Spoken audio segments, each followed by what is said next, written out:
Dylan Cozens to Toronto?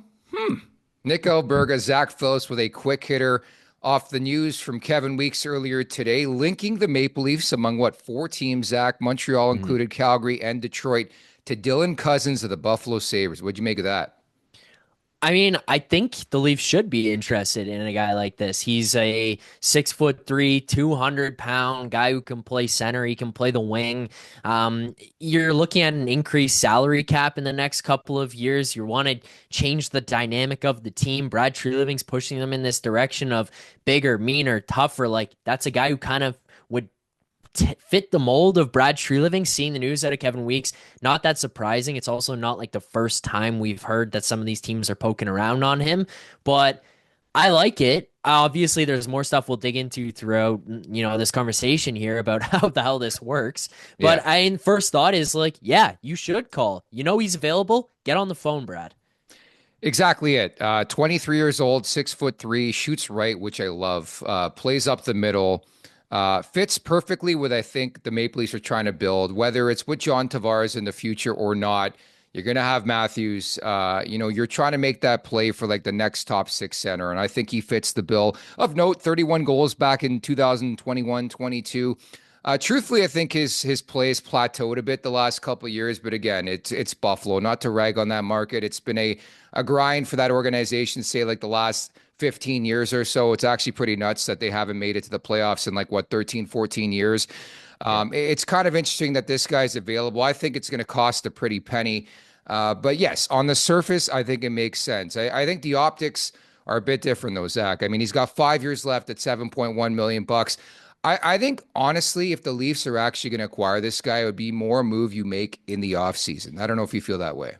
Yeah, I do. Leafs specifically, yes. I mean, Yeah. I look at some of the other teams that you brought up there. I think it was like Detroit and Montreal. Those teams I kind of look at and like they could probably find a way to do this now. Or would maybe Detroit has a little bit more urgency to going at a guy like this now because, like Toronto, you'd see him in your long-term plans kind of thing, but Detroit is kind of looking on the out on that bubble of the Yeah. playoffs and saying, "Holy shit, we got to get this done. We got to go and get a guy like this." Toronto, maybe not necessarily as like desperate for that player. But and I mean, to your point, before even kind of digging into like what this package might look like, and obviously we don't necessarily like actually know, but you're talking about John Tavares, who going into this season, in case people forgot, he's having an unreal year. But I mean, it's quick to forget the fact that going into this year where it was like, we should make John Tavares a winger. Like this guy can't play Yeah. center. And there you go in, and it's like, well, he should be the 3C. He's having an unreal year.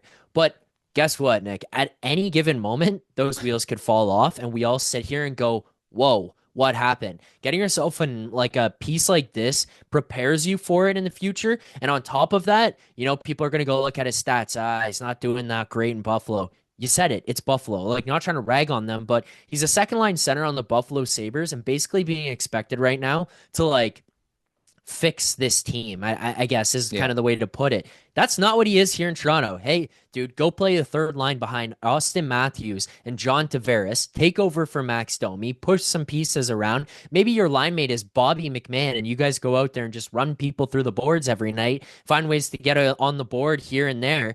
Like it's a different situation. He plays a different role, and then it prepares him for the future. But I do want to know what you think about this cap. You brought it up, and like, what the hell does this trade piece look like? I mean, you said it Yeah. for the summer. Weeks is linking them to it now. I looked at it and went, this is tough to swing. You've got a lot of term left. You've got a $7.1 million AAV. Now, you do get lucky, and maybe this is where Tree Living's looking at it and going, cap's going up good chunk next year, a good chunk the year after that. And then who the hell knows year 3, 4, 5 of this guy's deal. This might be like the steal of the century by then. But like you look at this right now, today, 7.1 mil. What do you have to do to get this guy here?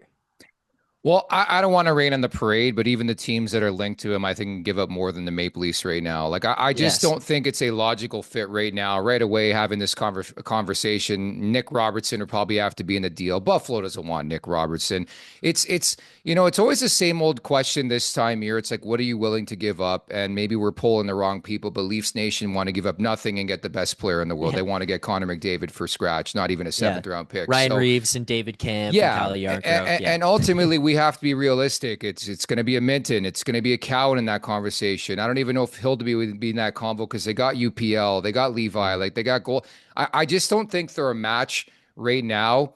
And the desperation level, to your point earlier on, just not there from the Maple Leafs perspective, as it is with other teams like Montreal's desperate need of a top six center who can play in the league right now. Ditto for Detroit. I know they have Larkin there, but like I think there are better fits. But yes, on paper, he fits the exact bill of what this Maple Leafs team is looking for. But ultimately, how much are they willing to give up? What are they giving to want to give up is my question to you. Yeah, I mean, I agree. Yeah. It's not, Nick Robertson and, oh, let's throw in Morgan Riley because he's not playing Yeah. out. No, Yeah. like this, it's not, that's not what's going to happen here. Also think about, put yourself in the other team's shoes there. What does Yeah. Buffalo want?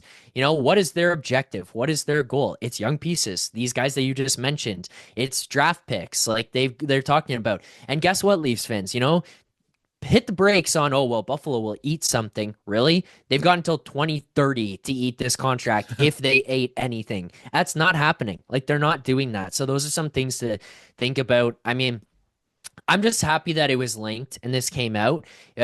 We see all these big trades being made here. We're seeing JT Miller get swung around. Morgan Frost is going to, and Farabee are going to Calgary. Like, teams are starting to kind of pull trigger on some of these and start to get moves out of the way. I like that Brad Treliving is at least calling. He's calling. If he's not calling on Dylan Cozens, who, as we've said 20 times in this, short video already, fits the mold of Brad Treliving in the Maple Leafs, then what the hell are we doing? Because that's the kind of player that sticks out of like, that guy helps us. That guy could be a part of this future of this team. Yeah, some things may hold us back in terms of logistics, but like I'm glad he's calling and this Leafs team is linked to him right now. Way too PC. Teams are horny. They're horny to make Yeah, trades horny. right now. So, Yeah. what remains to be seen what's going to happen between now and March 7th. Make sure to check out more of our content right here on the Leafs Nation YouTube page. We got long form interviews, we got clips, we got epic rants by Jay Roseau. We simply have it all. And don't forget, you can find out much more at theleafsnation.com. Thanks so much for watching.